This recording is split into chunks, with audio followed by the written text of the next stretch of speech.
അപ്പം ഒരു ഇവൻറ്റിൻ്റെ ഭാഗമായിട്ട് നമുക്കറിയാം സോഷ്യൽ മീഡിയയിലൊക്കെ വളരെ ആക്റ്റീവാണ് നമ്മുടെ ഏറ്റവും രണ്ട് അടുത്ത സുഹൃത്തുക്കൾ. ഞാനൊക്കെ നിങ്ങളുടെ ഒരു ഫാനാണ്. അയ്യോ താങ്ക് യു സോ മച്ച്. നമ്മൾ കാണാറുണ്ട്, നമ്മളെയും കാണാറുണ്ട്. ഒരു ഇവന്റിന്റെ ഭാഗമായിട്ട് ഇപ്പോൾ ഫുഡൊക്കെ കഴിച്ച് എങ്ങനെ ഉണ്ടായിരുന്നു? അടിപൊളി. എല്ലാ സ്ഥലത്തും പോയി ഫുഡൊക്കെ കഴിക്കാൻ പോകുന്ന ആളുകളാണ്. ഇവിടെ വന്നപ്പോൾ എങ്ങനെ തോന്നുന്നു? അങ്ങനെ ഫുഡ് കഴിക്കാൻ പോകണമെന്ന് പറഞ്ഞ ഇരിക്കട്ടെ ഞാനും വെച്ച്. അതെ ഓക്കെ. അപ്പോൾ ഫുഡ് അടിപൊളിയാണ്. ശരിക്കും പറഞ്ഞാൽ ഞങ്ങൾ നല്ല ദൂരത്തു നിന്നാണ് വരുന്നത്. ഞങ്ങൾ കഴിച്ചതും ഇല്ലായിരുന്നു. അതുകൊണ്ട് നല്ല വിഷം നിന്നുകൊണ്ടാണെന്ന് അറിയില്ല. എല്ലാത്തിനും നല്ല ടേസ്റ്റ് ഉണ്ടായിരുന്നു. നല്ലതായിരുന്നു. അതെ. എങ്ങനെ പോകുന്നു നിങ്ങളുടെ ചാനലും കാര്യങ്ങളൊക്കെ? ചാനലൊക്കെ നന്നായിട്ട് പോകുന്നു.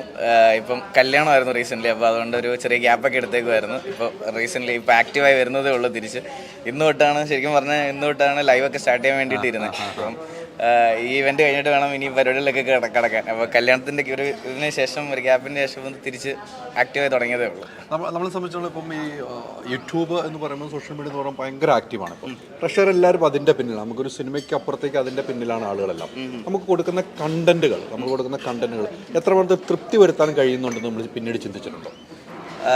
എപ്പോഴും ചിന്തിക്കാറുണ്ട് അതൊക്കെ. അതായത് ഞാനിപ്പോൾ ഒരു ആക്റ്റീവായിട്ടൊരു സ്ട്രീമറായിട്ട് ഒരു രണ്ട് വർഷത്തിന് മുകളിലായി. അപ്പോൾ ഒരു 5-6 വർഷമായിട്ട് ഇവിടെ ഇതിൽ ഫീൽഡിലുണ്ട്. പക്ഷേ ഒരു ആക്റ്റീവായിട്ട് സ്ട്രീമൊക്കെ ചെയ്യാൻ തുടങ്ങിയത് ഒരു 2 വർഷമായിട്ടാണ്. അപ്പം ഞങ്ങൾ കളിക്കുന്ന ഗെയിംസ് ആണെങ്കിലും ലൈക്ക് കുറേ കാര്യങ്ങൾ കണ്ടന്റ് വൈസ് ആൾക്കാർക്ക് ഇഷ്ടപ്പെടുന്നുണ്ടെന്നുള്ളതാണ്. ഞങ്ങൾക്ക് ഇങ്ങനെ കണ്ടിന്യൂസ് ആയിട്ട് ഒരേ ഓഡിയൻസാണ് നമുക്കുള്ളത് മോസ്റ്റ്ലി.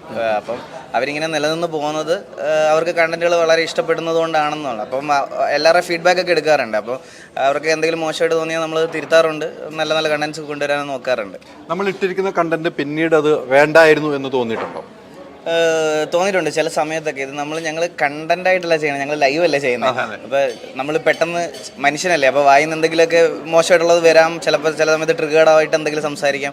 അങ്ങനെ സംസാരിച്ച് പല സാഹചര്യങ്ങളും ഉണ്ടായിട്ടുണ്ട്. അങ്ങനെ ഉണ്ടായിട്ട് പിന്നീട് ആലോചിക്കും അത് വേണ്ടായിരുന്നു.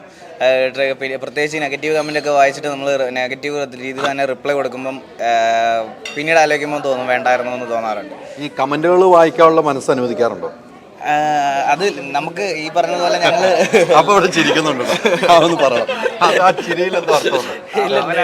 നെഗറ്റീവായിരിക്കും കൂടുതലായിട്ട് ഫോക്കസ് ചെയ്യുന്നത്. നെഗറ്റീവായിരിക്കും ഫസ്റ്റില് കാണുന്നത്. ആളുടെ പ്രത്യേക ഒരു ഇതാണ്. അതിന്റെ പ്രത്യേക കഴിവാണ്. ഒരു 10,000 പേര് ലൈവ് കണ്ടുകൊണ്ടിരിക്കുന്ന സമയത്ത് അതിനകത്ത് 9,000 പേര് നല്ലത് പറയുമ്പോൾ അതിൽ ഒരുത്തം വന്ന് നെഗറ്റീവ് പറയുമ്പോൾ ഞാനത് പിക്ക് ചെയ്തിട്ട് അതിന് റിപ്ലൈ കൊടുക്കും. അതങ്ങനെ റിപ്ലൈ കൊടുക്കാനുള്ള സമയം കണ്ടെത്തുന്നുണ്ട്. അതേ പറഞ്ഞു, ലൈവ് അല്ലേ, ലൈവിലായതുകൊണ്ട് ലൈവിൽ അത് ഓൾറെഡി പറഞ്ഞു പോകും. അങ്ങനെ ഒരു ദുശീലം ഉണ്ട് എനിക്ക്. അത് അല്ല, പിന്നെ വേറൊരു കേസ്, നമ്മൾ ലൈവ് ചെയ്യുന്നതുകൊണ്ട് നമുക്ക് ഒത്തിരി കാര്യങ്ങളാണ്. നമ്മൾ ലൈവ് ഇപ്പം നേരത്തെ പറഞ്ഞ എന്തെങ്കിലും പറഞ്ഞാൽ നമുക്ക് പ്രശ്നം ഉണ്ടാവും എന്ന് പറഞ്ഞു നമ്മുടെ നാവിലൊരു പിഴ സംഭവിക്കാം. പക്ഷെ ലൈവിൽ പറയുമ്പോൾ ആ പിഴ അതിൽ മാത്രം ചൂണ്ടി നിൽക്കുന്ന കുറേ ആളുകൾ നമ്മുടെ കയ്യിലുണ്ട്. ഉറപ്പായിട്ടും അതാണ് ഏറ്റവും പോയിന്റ്. ആ സ്ഥിരം കമന്റ് ചെയ്യുന്നവർ എന്നും ഉണ്ടായിരിക്കും കമന്റ്. ശ്രദ്ധിച്ചിട്ടില്ലേ? ഇപ്പൊ കണ്ടന്റ് എടുക്കുന്ന ഒരാളാണെന്നുണ്ടെങ്കിൽ എനിക്ക് വേണമെങ്കിൽ എന്തെങ്കിലും അബദ്ധം പറ്റിക്കഴിഞ്ഞാൽ അത് കട്ട് ചെയ്തിട്ട് അപ്ലോഡ് ചെയ്തിരിക്കാം. പക്ഷെ ഞങ്ങൾ ലൈവിൽ വരുമ്പോൾ അങ്ങനെയല്ലല്ലോ. ലൈവിൽ നമ്മൾ പെട്ടെന്ന് ചില കാര്യങ്ങൾ ആലോചിക്കാനുള്ള സമയം കിട്ടാറില്ല. അപ്പം നമ്മൾ പെട്ടെന്ന് കയറി അങ്ങ് റെസ്പോണ്ട് ചെയ്ത് കളയും. അപ്പം അങ്ങനെ റെസ്പോണ്ട് ചെയ്തിട്ട് ചില കാര്യങ്ങളൊക്കെ എനിക്ക് ഒരുപാട് പണി കിട്ടിയിട്ടുണ്ട്. വായിന്ന് വീണ് പോയതും അങ്ങനെ കുറേ കാര്യങ്ങൾ. അത് റിഗ്രറ്റും ചെയ്യുന്നുണ്ട്. നല്ലതും സംഭവിച്ചിട്ടുണ്ട്, ചീത്ത സംഭവിച്ചിട്ടുണ്ട്. നമ്മളൊരു വിഷയം തിരഞ്ഞെടുക്കുന്നത് എങ്ങനെയായിരിക്കും? നമ്മൾ ലൈവിൽ ഒരു വിഷയം തിരഞ്ഞെടുക്കുന്നത് എന്തായിരിക്കും? എങ്ങനെയാണ് നമ്മളൊരു വിഷയം തിരഞ്ഞെടുക്കുന്നത്? ഞാൻ ആക്ച്വലി കളിക്കുന്നത് GTA എന്ന് പറയുന്ന ഒരു ഗെയിമാണ്. അപ്പം ആ ഗെയിമിൽ നമ്മളിപ്പം റോൾ പ്ലേ ആണ് ചെയ്യുന്നത്. അതായത് നാടകമൊക്കെ പോലെ തന്നെ നമ്മൾ ഓരോരുത്തരും ഓരോ ക്യാരക്ടേഴ്സ് ആവും. അപ്പോൾ ക്യാരക്ടേഴ്സിന് നമ്മളിപ്പോൾ അതിൽ തന്നെ ഈ പറയണതുപോലെ അടിയും വഴക്കുകളൊക്കെ ഉണ്ടാവും, പ്രണയം ഉണ്ടാവും, ഈ പറയണതുപോലെ റൊമാൻസ് എല്ലാം ഉണ്ടാവും അതിനകത്ത്. അപ്പം നമ്മളിങ്ങനെ ഓരോ ദിവസം അന്ന് വരുന്നതിനനുസരിച്ച് നമ്മൾ ആരൊക്കെ അവൈലബിൾ ആണോ, നമ്മൾ ഏതൊക്കെ ക്യാരക്ടേഴ്സ് അവൈലബിൾ ആണോ അവരെ വെച്ച് ഓരോരോ സബ്ജക്റ്റുകൾ തിരഞ്ഞെടുത്ത് അങ്ങ് ചെയ്യും. ഒരു റോൾ പ്ലേ ആയിട്ടാണ് ചെയ്യുന്നത്. അങ്ങനെയാണ് ചെയ്തു വരുന്നത്. ഇനിയിപ്പം വിവാഹം കഴിഞ്ഞതിന് ശേഷം ആക്റ്റീവ് ആകാൻ തുടങ്ങാണ്. തുടക്കം ഇന്ന് ഇവിടെ നിന്നായി. അതെ ഇന്ന് ഇവിടുന്നാണ്.